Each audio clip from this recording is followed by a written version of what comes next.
نحمده ونصلي على رسوله الكريم أما بعد فأعوذ بالله السميع العليم من الشيطان الرجيم بسم الله الرحمن الرحيم ولله على الناس حج البيت من استطاع إليه سبيلا ومن كفر فإن الله غني عن العالمين۔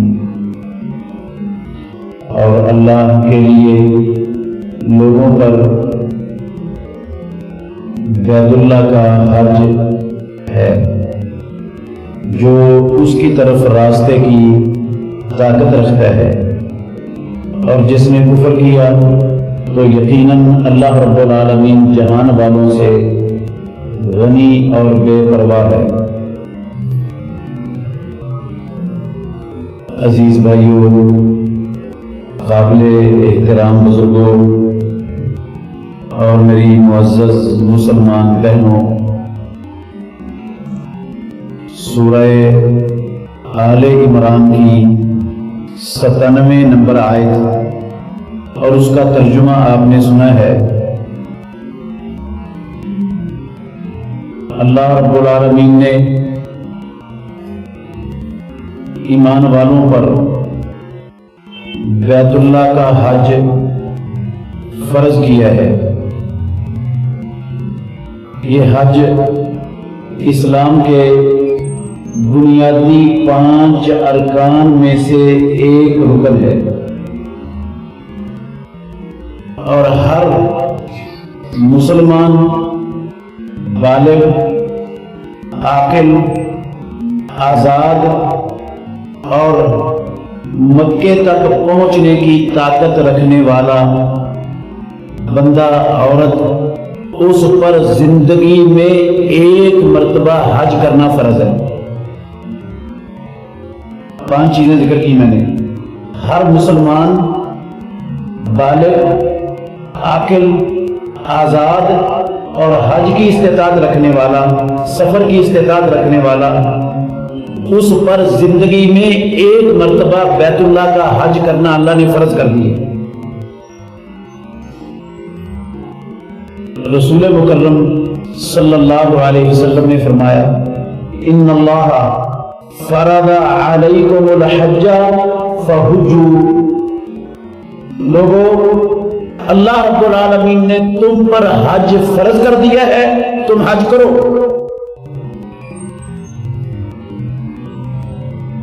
اور جو بندہ مسلمان بھی ہے، آزاد بھی ہے، بالغ بھی ہے، عاقل بھی ہے، مالی استطاعت بھی رکھتا ہے لیکن جسمانی استطاعت نہیں رکھتا، مالی استطاعت ہے، جسمانی استطاعت نہیں ہے، اس میں بیمار ہے، چارپائی پر پڑا ہوا ہے، ہلنے جلنے سے، اٹھنے بیٹھنے سے قاصر ہے، حج میرے بھائیوں اس بندے پر بھی فرض ہے۔ وہ اپنی جگہ پر کسی اور بندے کو حج کے لیے روانہ کرے گا، ساکت نہیں ہوگا حج اس سے کہ یہ جسمانی استطاعت نہیں رکھتا تو حج ختم ہو گیا اس سے۔ اگر مالی استطاعت ہے، جسمانی استطاعت نہیں ہے، تو وہ اپنی جگہ پر کسی دوسرے مسلمان کو حج کروائے گا جس نے پہلے اپنا حج ادا کیا ہوا ہے۔ بنو عبداللہ بن عباس رضی اللہ عنہما بیان کرتے ہیں، بنو خصم قبیلے کی ایک عورت رسول اللہ صلی اللہ علیہ وسلم کے پاس آئی، کہنے لگی، اللہ کے نبی، میرا باپ اللہ نے اس پر حج فرض کر دیا ہے اس حالت میں کہ وہ سواری پر بیٹھ نہیں سکتا، چل پھر ہی نہیں سکتا، تو کیا میں اس کی طرف سے حج کروں؟ رسول اللہ صلی اللہ علیہ وسلم نے اس بنو خصم قبیلے کی خاتون کو کہا کہ ہاں نعم، اس اپنے باپ کی طرف سے حج کرو جو بیمار ہے، انتہائی بوڑھا ہے، چلنے پھرنے سے عاجز آ گیا ہے، مالی استطاعت اس کے پاس ہے، آج اس پر خرچہ کرنا پڑے گا اس کی طرف سے۔ اسی طرح ایک شخص اللہ نے اس کو مالی استطاعت دی تھی، باقی شرائط بھی موجود تھی، لیکن وہ فوت ہو گیا۔ اس کا خیال تھا اگلے سال حج کروں گا، اگلے سال آنے سے پہلے فوت ہو گیا۔ تو یہ حج اللہ رب العالمین کا اس بندے پر قرض ہے، یہ ساقط نہیں ہوا اس کے مر جانے سے، فرض ہو چکا تھا اس پر، اس نے ایک سال مؤخر کیا تھا اگلے سال کروں گا، لیکن اگلا سال آنے سے پہلے وہ دنیا سے رخصت ہو گیا، تو یہ حج ساقط نہیں ہوا، اللہ کا قرض چڑھا ہوا ہے اس بندے پر۔ اس کے اولیاء، اس کے وارث اس فوت ہونے والے اپنے بزرگ کا قرض اتاریں گے۔ ایک سنن ابو داؤد میں حدیث ہے، ایک شخص رسول اللہ صلی اللہ علیہ وسلم کے پاس آیا، بنو عامر قبیلے کا شخص تھا، کہتا ہے اللہ کے نبی میرا باپ فوت ہو گیا ہے اور اس پر حج فرض ہو چکا تھا وفات کے وقت، کیا میں اس کی طرف سے حج کروں؟ آپ نے فرمایا تم یہ بتاؤ، اگر تیرے والد پر لوگوں کا قرض ہوتا اور تیرا والد اس قرض ادا کیے بغیر فوت ہو جاتا، کیا تو اس قرض کو ادا کرتا؟ اس نے کہا جی اللہ کے نبی ادا کرتا۔ آپ نے فرمایا فاللہ حق بالقضاء، تو اللہ رب العالمین سب سے زیادہ حق رکھتا ہے کہ اس کا قرض ادا کیا جائے۔ یہ اس بندے پر رب کا قرض چڑھ گیا تھا، فوت ہوں گے، اس کا قرض اب اس کے پچھلے ورثہ ادا کریں گے، اتاریں گے۔ اس سے آپ اندازہ لگا سکتے ہیں کہ مسلمان بالغ، عاقل، آزاد، مالی استطاعت رکھنے والا مکے تک جانے کی اور واپس آنے کی کسی حالت میں حج اس بندے سے اسلام نے، رب نے، نبی نے ساقط نہیں کیا۔ ایک مرتبہ زندگی میں اس پر کرنا فرض ہے۔ مالی استطاعت کا مطلب بہت سارے لوگ مسلمان وہ غلط سمجھ بیٹھے ہیں، وہ سمجھتے ہیں مالی استطاعت کا مطلب ہے کیش، بندے کے پاس اتنا کیش ہو کہ وہ حج کی رقم بھر سکے اور واپس آ سکے اور اس کے گھر کے اخراجات بھی اس کے واپس آنے تک چل سکیں، تو یہ مطلب ہے حج کی استطاعت رکھنے کا، کیش کا ہونا۔ میرے بھائیو یہ مطلب نہیں ہے، غلط ہے یہ سوچ۔ استطاعت صرف کیش والے پر نہیں ہے، حج کی استطاعت اس شخص پر بھی ہے جس کے پاس کیش تو نہیں ہے لیکن اس کے پاس جائیداد ہے بڑی لمبی چوڑی، 2-4 ایکڑ زمین کے اس کے موجود ہیں، وہ 1 ایکڑ کئی کروڑ کا بک سکتا ہے، زمین موجود ہے، کیش نہیں ہے اس کے پاس۔ اب وہ یہ سمجھے بیٹھے کہ میرے پاس کیش نہیں ہے تو میرے اوپر حج فرض نہیں ہوا، یہ غلط سمجھے بیٹھے۔ وہ اپنی زمین میں سے اتنا حصہ فروخت کرے اور حج ادا کرے۔ ایک بندے کے پاس ضرورت سے زائد مکان ہے، دکانیں ہیں، کرائے پر چل رہی ہیں، کئی دکانیں ہیں، اب اس کے پاس کیش نہیں ہے، جو کیش آتا ہے، جو کماتا ہے وہ سال میں خرچ کر لیتا ہے، حج کے لیے اس کے پاس کیش بچتا نہیں ہے۔ گھر اس کے پاس زائد موجود ہے، دکانیں اس کے پاس ملکیت والی زائد موجود ہے، زمین اس کے پاس موجود ہے، پلاٹ اس بندے کے پاس موجود ہے، تو یہ نہیں ہے کہ اس بندے کے پاس کیش نہیں ہے تو حج فرض نہیں ہے۔ وہ اپنی اس جائیداد سے، اپنی املاک میں سے اتنی کو حصہ، اتنی کو چیز فروخت کرے جتنی چیز سے وہ حج کا فریضہ ادا کر سکتا اور حج کرے۔ یہ بندہ ایسا نہیں ہے کہ اس پر حج فرض نہیں۔ آپ کہیں گے بھئی جائیداد فروخت کر دیں، زمینیں تو بڑھتی نہیں ہیں، پلاٹ بیچ دیں، پلاٹ تو پھر کہاں سے لے گی، وہ تو بڑھتے نہیں ہیں۔ میرے بھائیوں غور کرنا ذرا، اسلام کا رکن ہے حج، رب العالمین نے اپنے بندوں پر فرض کیا ہے حج۔ ہم نے اسلام کے رکن کو ادا کرنا ہے، رب کے فریضے کو ادا کرنا ہے، اپنی ذمہ داری سے عہدہ برآ ہونا ہے، لیکن پروردگار اس کے بدلے میں دیتا کیا ہے؟ دیتا کیا ہے؟ جو حج کرنے کے لیے بینک سے کیش نکال کر حج کی فیس بھر دے گا، جو زمین بیچ کر حج کے لیے پیسے اتار دے گا، جو دکان بیچ کر اپنا کوئی اور املاک بیچ کر حج کے لیے تیاری کر لے گا، کیا وہ بندہ فقیر ہو جائے گا؟ کنگال ہو جائے گا؟ دو حدیثیں آپ کو سناتا ہوں۔ پہلی حدیث ہے جابر بن عبداللہ رضی اللہ عنہ راوی ہیں، بہت غور سے سننے والے الفاظ ہیں رسول اللہ صلی اللہ علیہ وسلم کے۔ المعجم الکبیر امام طبرانی رحمۃ اللہ علیہ کی کتاب ہے، اس میں یہ حدیث موجود ہے۔ علامہ ناصر الدین البانی رحمۃ اللہ علیہ نے اپنی کتاب سلسلۃ الاحادیث الصحیحہ کے اندر بھی اس کتاب کو، اس حدیث کو درج کیا ہے۔ جابر بن عبداللہ رضی اللہ عنہما بیان کرتے ہیں کہ رسول اللہ صلی اللہ علیہ وسلم نے فرمایا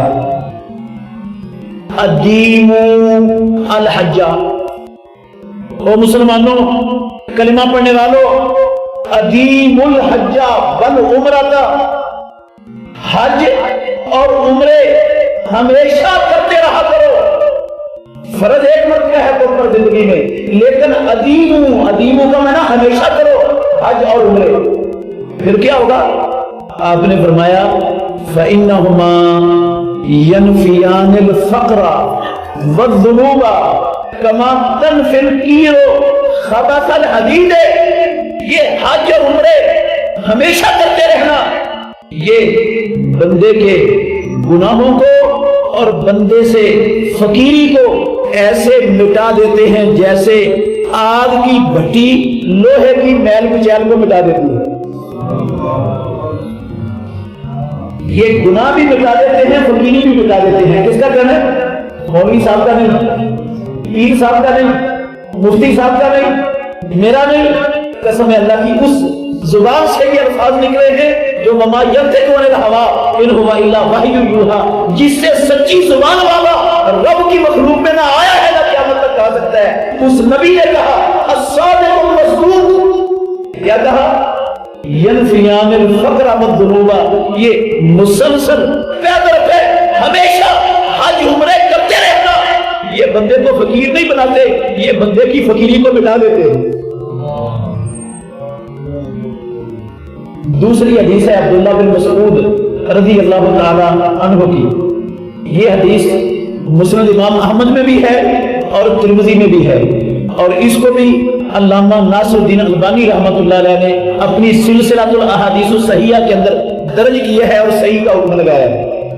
عبداللہ بن مسعود رضی اللہ عنہ کہتے ہیں ادھر لفظ تھے ادیم، ہمیشہ حج عمرے کرتے رہا کرو، ادھر ہے تابعوا بین الحج والعمرہ، پیدر پہ حج عمرے کیا کرو، مسلمانوں پیدر پہ حج عمرے کیا کرو۔ فإنهما ينفيان الفقر والذنوب كما تنفي الكير خبث الحديد والفضة والذهب وليس للحج المبرور جزاء إلا الجنة۔ رسول اللہ صلی اللہ علیہ وسلم نے کہا پیدر پہ کیا کرو، پیدر پہ، پیدر پہ کا منع سمجھتے ہیں نا؟ ایک کر کے آئے ہو پھر دوسرے کے لیے تیاری کرو، دوسرا کر کے آئے ہو پھر تیسرے کے لیے تیاری کرو، پھر جاؤ پیدر پہ کرو حج اور عمرے۔ فإنهما ينفيان الفقر والذنوب، یہ بندے کی فقیری کو اور گناہوں کو ایسے مٹا دیتے ہیں جیسے آگ لوہے کی، چاندی کی اور سونے کی میل کچیل کو مٹا دیتی ہے۔ اور پیارے پیغمبر نے کہا الحج المبرور لیس لہ جزاء الا الجنہ، حج مبرور، پروردگار کے پاس حج مبرور کرنے والے کے لیے اس کے حج کا بدلہ جنت کے سوا کچھ ہے ہی نہیں۔ جنت سے چھوٹا رب کے پاس بدلہ ہے ہی نہیں، اس کا بدلہ جنت ہے۔ جو کیا کر لیتے ہیں؟ حج مبرور کر لیتے ہیں۔ حج مبرور کیا ہوتا ہے انشاءاللہ سمجھاؤں گا آپ کو۔ اللہ اکبر۔ بہت سارے لوگ، بلکہ مسلمانوں کی اکثریت اچھے بھلے ہوتے ہیں، مالدار ہوتے ہیں، صحت مند بھی ہوتے ہیں، حج بھی فرض ہو چکا ہوتا ہے ان پر، لیکن جاتے نہیں۔ کیوں نہیں جاتے؟ کئی یہ سوچ کے بیٹھے ہوتے ہیں کہ میرا تو ابھی گھر نہیں بنا، میں تو کرائے پر رہتا ہوں، تو پہلے اپنا گھر بناؤں گا پھر حج کا سوچوں گا۔ گھر بڑا ضروری ہے، گھر بڑا ضروری ہے، تو پہلے حج کے لیے پیسے اکٹھے کیے ہیں گھر بنانے کے لیے، تو پہلے گھر ضروری ہے، بعد میں حج دیکھیں گے پیسے بچ گئے یا پھر کمائی آئی تو پھر حج کر لیں گے۔ میرے بھائیوں، قسم ہے اللہ کی، اللہ کے گھر میں بیٹھا ہوں، گھر بنانا اللہ نے اور اللہ کے نبی نے ہم پر فرض نہیں کیا، فرض نہیں کیا۔ جو گھر نہیں نہ بناتا، کعبے کے رب کی قسم ہے، نہ وہ نبی کا نافرمان ہے نہ اللہ کا نافرمان ہے۔ حج اللہ نے اور اللہ کے رسول نے ہم پر فرض کیا ہے۔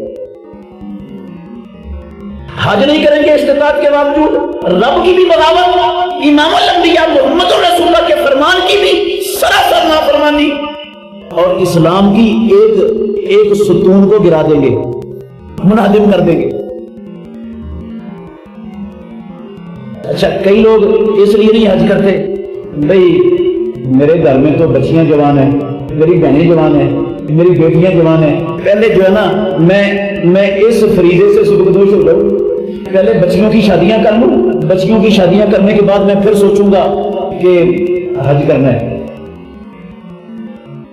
ٹھیک ہے، بچیوں کی شادیاں آپ کی ذمہ داری ہے، آپ کے فرائض میں شامل ہے، اللہ نے اس کا حکم دیا ہے، محمد رسول اللہ صلی اللہ علیہ وسلم نے حکم دیا ہے، لیکن اللہ کے گھر میں بیٹھا ہوں، پیدا کرنے والے کی قسم اٹھا کے کہہ سکتا ہوں یہ حج اور عمرہ بچیوں کی شادی میں قسم اللہ کی رکاوٹ نہیں بنتا،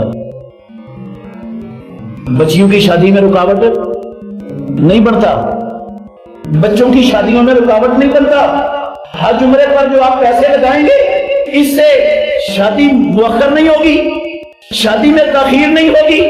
یہ حج عمرے پر جانا شادی، بچوں کی شادیوں کے لیے رکاوٹ نہیں بنے گا۔ کیوں نہیں بنے گا؟ حدیثیں آپ نے دو سنی ہیں، محمد رسول اللہ صلی اللہ علیہ وسلم کے الفاظ سنے ہیں، میرے نہیں ہیں۔ پیارے پیغمبر نے فرمایا یہ فقیری کو بھی مٹاتے ہیں اور یہ گناہوں کو بھی مٹاتے ہیں۔ جب اس سے فقیری مٹتی ہے، فقیری ختم ہوتی ہے، سچی بات ہے رسول اللہ صلی اللہ علیہ وسلم کی یا نہیں؟ یہ شک ہے کوئی؟ ہمارا ایمان ہے، سب کا ایمان ہے اللہ کے فضل سے۔ آسمان ٹکڑے ٹکڑے ہو کر زمین پر گر سکتا ہے، یہ زمین پھٹ سکتی ہے، یہ آپ کی دکانیں، یہ مکانات، یہ پہاڑ، یہ سب کچھ ریزہ ریزہ ہو کے ہوا میں اڑ سکتا ہے، سورج ستارے بکھر سکتے ہیں، ساری کائنات کا نظام درم برم ہو سکتا ہے، لیکن قسم ہے پروردگار کی، محمد رسول اللہ کی زبان سے نکلے ہوئے لفظ کبھی غلط نہیں ہو سکتے۔